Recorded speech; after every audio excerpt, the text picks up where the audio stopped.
Okay, so what we're going to doing. Okay, so what we're doing, we're solving simultaneous equations. I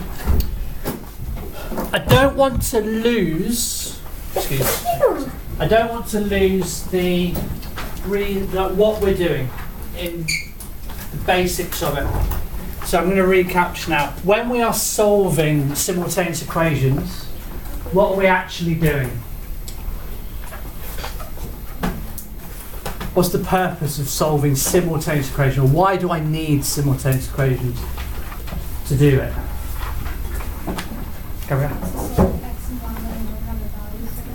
Okay, so we're solving for x and y. Okay, so we're trying to find the x and y value. I've got two equations, and what do I know about x and y in both equations? Equal one number.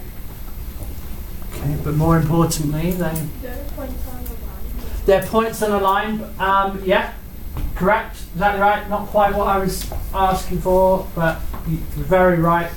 But what do we know about x and y when we look at the two different equations? X and y are? Values. Someone said it. The same. The same. Yeah? No, don't move. Does anyone know? Not x is the same as y. The x is the same in both equations and the y. Yeah? You get that? The two equations are linked. Sorry, there's like stuff coming out of my pen. Ink, that's No, it's not ink. It's not ink. It's like goo. right. So the two equations, do you remember what the way I started was I picked an x value and a y value, and I told you that those values are linked by an equation. And I was saying there is no way that you can tell me what the x and y value is, because the equation has an infinite number of points. That's what you were saying, Sky, yeah? Infinite number of points that make up a line. So if I were to ask you, which x and y values am I thinking of? I might as well ask you a question on a test like, name a dog. And you went, a Labrador. And I went, no, that's not what. There's no way you could tell me what dog that I'm thinking of. I would have to give you a second clue. Like, name a dog that is golden. There you go. So two clues, you know the answer. Well, there's multiple dogs that are golden. Name a dog that has silly ears. Papillon. What? French bulldog. Chihuahua. A hound. A French dog. What was the question? All dogs have kind of weird ears. It's called butterfly dogs a in Doberman. French. Yeah. No, French Butterfly dogs. dogs. They have values. I was actually thinking of That's what that we Springer use. Spaniel because I had one when I was little, and it has floppy. A hound, okay. Basset hound. Ears drop on the. I like those. Ears rub on the floor. Anyway, so you need two pieces of information to solve for the x and y values. Unless I give you two pieces of information, you can't tell me because there are an infinite number of possibilities. So that's what we're doing. Now we started off by looking at if I give you one equation, I then, using the same x and y values that I've got in my head, write a second one. Right? And you were practicing that last time. So do you remember I said, in my head I wouldn't tell you x is 1, y is 3. If I were to just come up with any equation, well, you come up with one now that links x and 1 and y is 3. 3x plus 4y. Anything you like. 3x plus 4y. 4x plus 3y equals 10. 10. No. No. 13. So 4 times 1 is 4, Oh, 3 times 3 is 12. 9, 13. 30. So, Oh, I thought you were making random number. right, everyone, basically, that's one equation that will give me a straight line. Yay. Alright? That line, one of the points on that line will have coordinates. What? 3y. 13. 1 and 3. Those will be the coordinates. How do I know that? 4. Because x is 1, y is 3. Could it be like e and and G, and that would still work. Like E equals 1 and G equals 3. Does it have to? Yeah, as long as my equation was 4E and and I had E and G as the axes. Yeah.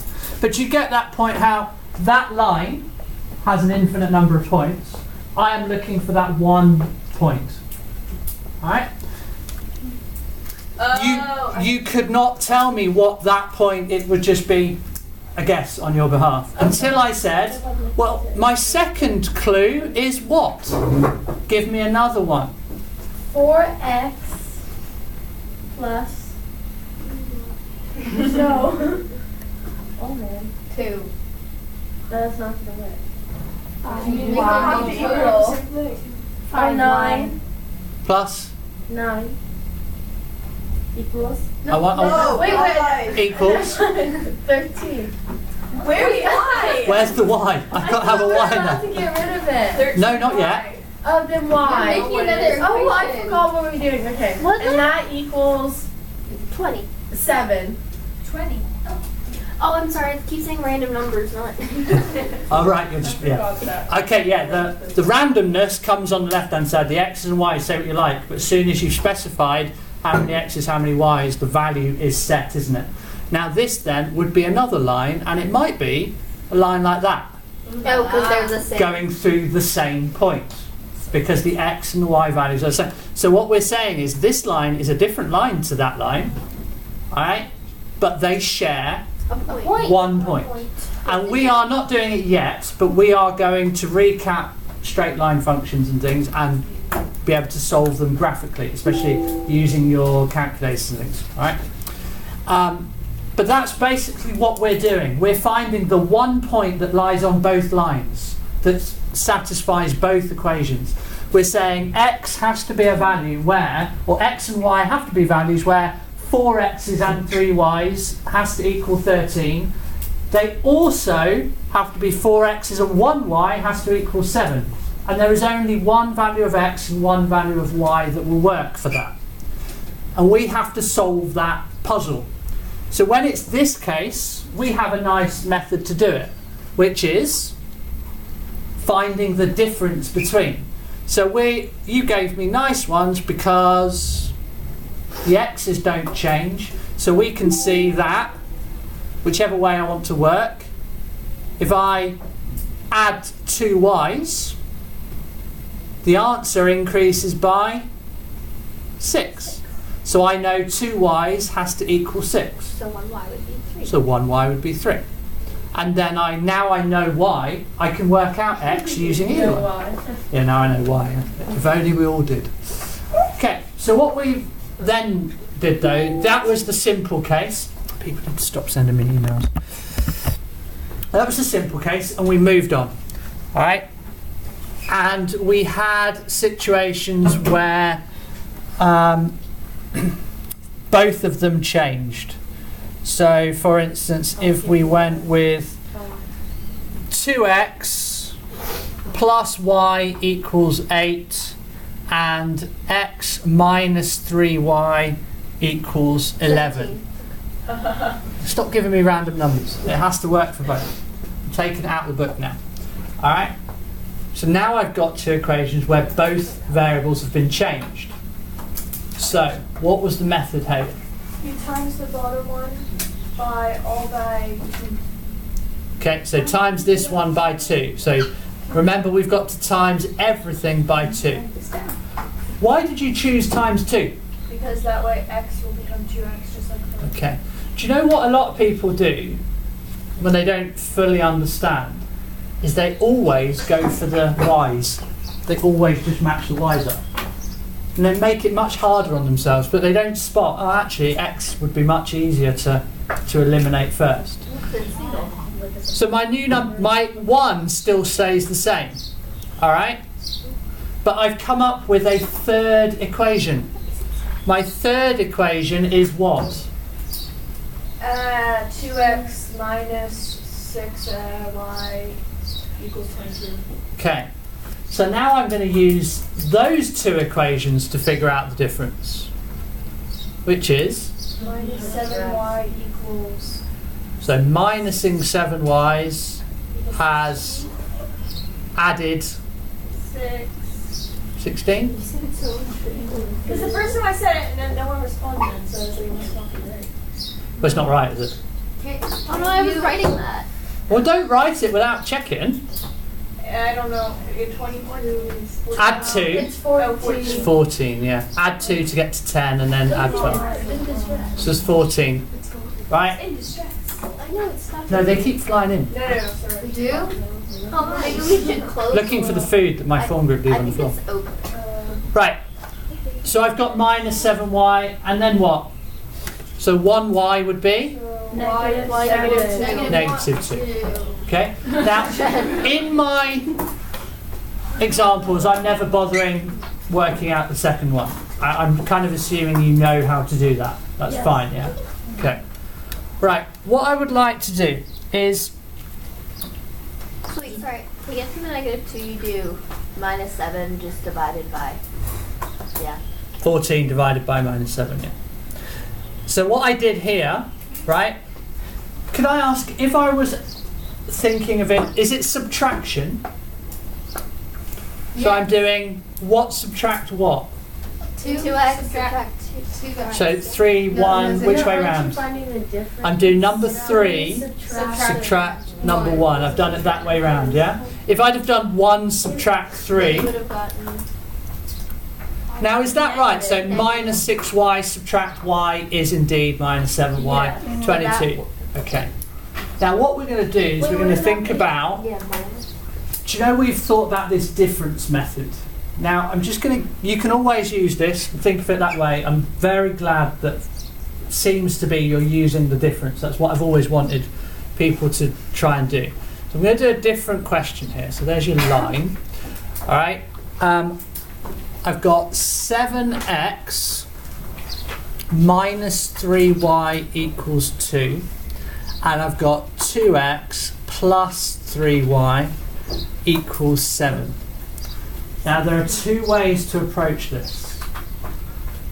What would you do? Can I multiply the top one by -1? Okay, that would be one option. Right? I could multiply through by -1. Why has she chosen to do that, Megan? Which one?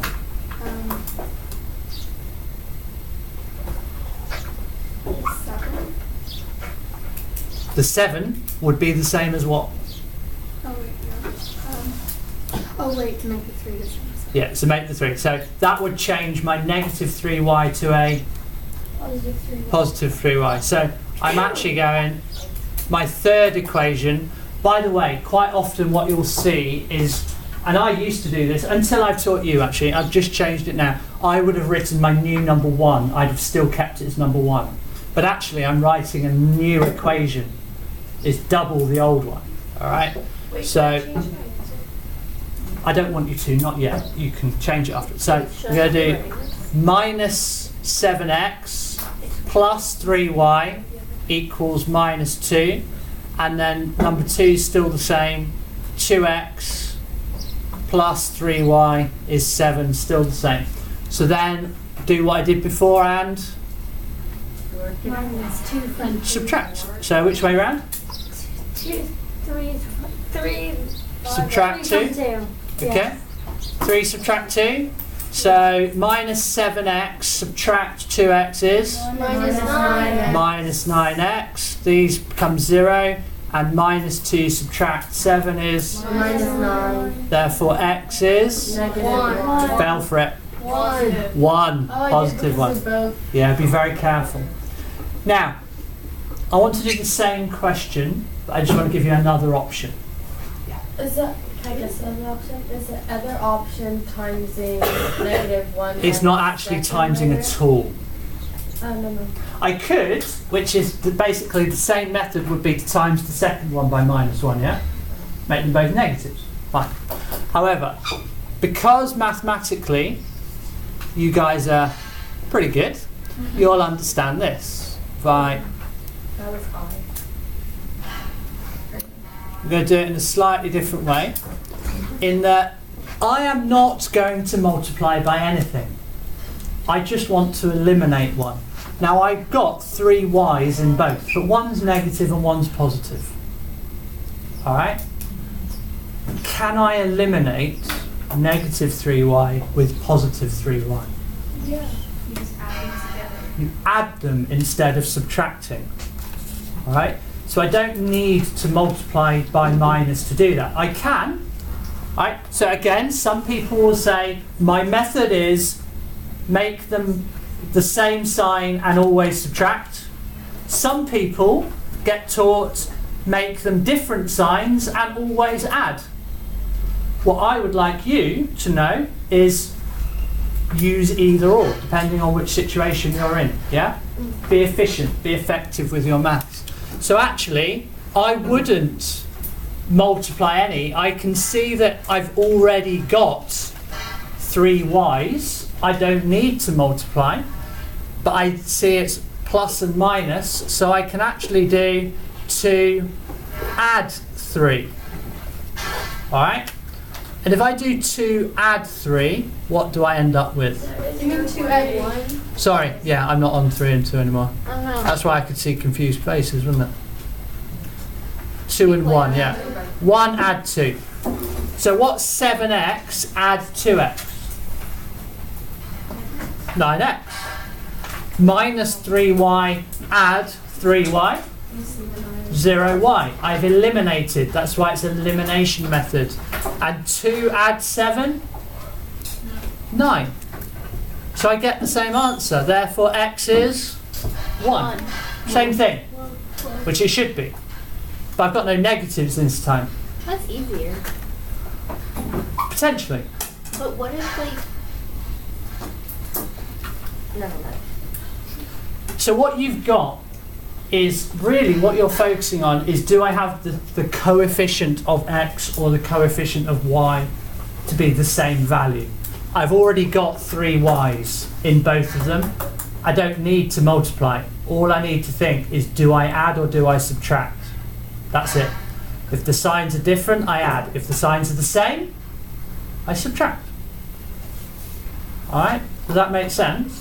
Yeah, so you don't almost need to go up to like 3 and 4? Say it again. You don't have to do the 3 and 4 method then?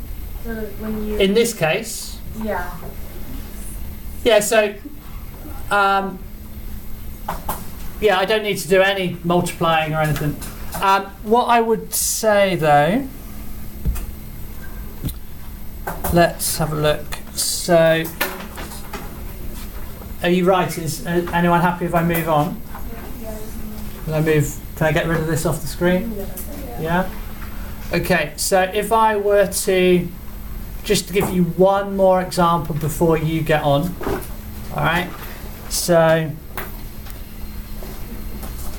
let's go for 8x minus 5y equals minus 9, and 3x plus 4y equals minus 21.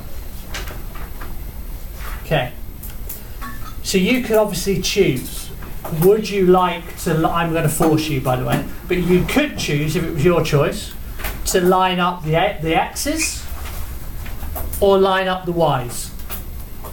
Which one would you choose? Why? The x's. X's. Wait, I'm sorry, but you meant the 2 methods, which one would you choose? No, the x's, yeah? You could choose the x. What would you have to multiply by? 5. 8. Yeah, 3. So I'd multiply the first one by 3. 3 And the bottom. 8. by 8. It's Yeah? kind of like what you do with the fractions, Oh, right? Yeah, exactly. Same idea. Lowest common multiple. However, I'm going to choose to line up the y's.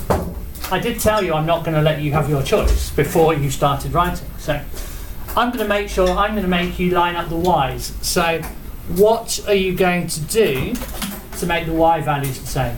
Times it by 4 and 5. Right, so if I times by 4 and times by 5, therefore I've got to do the same with everything. But that would be Isn't it wrong negative though, 5? wouldn't you? Yeah, wouldn't it be Times negative it by 5? negative 4. Right, okay. So that's also another option, isn't it? I could times by -4 because that would make them both positives. Do I have to? Nope. No. So this is what I'm trying to get to you. Oh, so you Don't eliminate choice. Don't be so streamlined and saying, I will always do the same thing. I want you to have understanding. So I'm saying now, if that's the first, second, redoing the first one, I end up with 32x minus 20y equals minus 36. Okay? Now, timesing by -4 doesn't make it any easier, because this would end up being negative and this would be positive. So I still end up with negatives.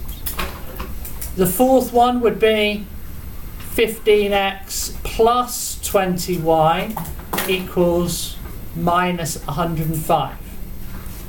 Okay, so I've lined them up, but one's positive and one's negative. What do I now do? add. Add them.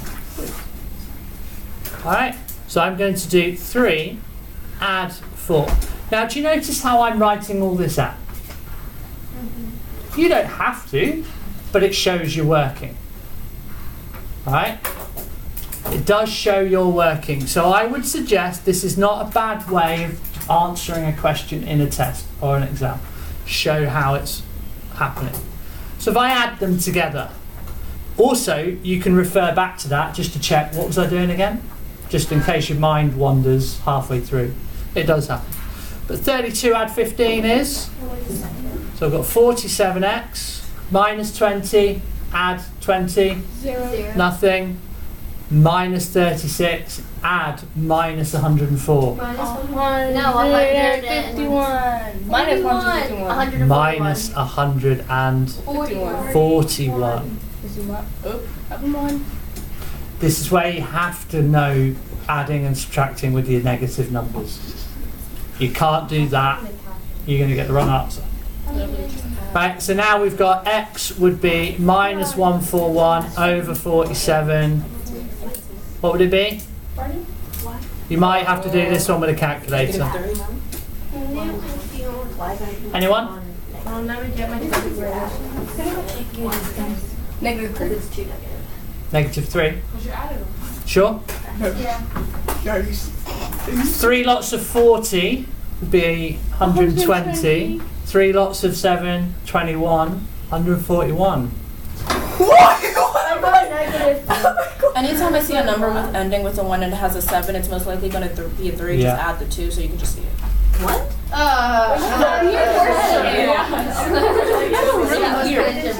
It's kind of true. You know, what factors are 51? 17 and 3. It's got 7 and 3. It's the ends in a 1. You should check. Most people go 51's a prime number. Yeah. It's not. No. 3 times 17. 17 and 3. I love reading. That's why back in year 7 you did that work on, Prime numbers. well, not just prime numbers, not numbers, but how do I know if something is in the 5 times table? Exactly. What clues do I have if it's in the 4. 7 times table? If you add all the numbers And together, one. and it equals to 3. Or 7. Yeah, the 3 times table, if you add the 3 digits together and it's a multiple of 3, it divides by 3. You add all It's of a big number, Like 51, 5 plus 1 is 6. 6, and that's a then multiple of 3. 6, yeah. That's so cool. That would be 6. Yeah, see, I knew that. Okay, yeah, so 141, Yes. 1 add 4 add 1, 6, therefore it divides by 3. What would you call adding These are just elimination methods. Right, one times Wait, but doesn't 4 plus 7 ladies. Okay, so this is elimination. What was your method, Hayley? Sorry? What was your question? Doesn't 4 plus 7 equal 11? Doesn't 4, yes, I didn't say 47 Oh, okay. was divided by 3. The elimination method? Pardon? The one where Yeah, they're both Right, hang on. -3 and +3, and then you just add it together. That's not the elimination No. method. Or at all. What have I done by adding the two things together? Made it 0. So I've eliminated the y. Is that above 2? So what I've done, we've done progression here in that you started off by writing nice and simple equations where you could already see that one of the variables didn't affect anything, so only the other one. So we basically could eliminate the x variable in this case. Then we went to a stage where both variables have changed, so we had to set it up so that we could see that only one variable. The next stage was just to say, well, elimination doesn't have to be through subtraction. Elimination can be through adding as well. So it's everything we've just done is an elimination method. Right? I'm going to give you a bit of time to practice that, but we are also going to talk 2 other methods that you need to be aware of, and maybe more useful for your general maths, which would be equating the 2 sides together and a substitution method. Now, when we do those, it's important that you don't think of them as just a different method to do the same thing. They are another very useful tool in your toolbox of solving everything in maths. To start with, let's just practice elimination method. So if you turn to page 163, right, in your textbook, page 163, exercise 7E.3. Basically, what I would like you to do is pick a range of questions, alright, different from the people around you, so that when you're helping each other out, you're helping someone on a question you're not doing, so there's no helping in quotation marks, meaning copying, right? Help each other out by all means, but on a different question that you've already done. Right, we'll spend 15 minutes doing it, and then we'll move on and have a quick look at substitution method. Okay? No, I'm not gonna help you.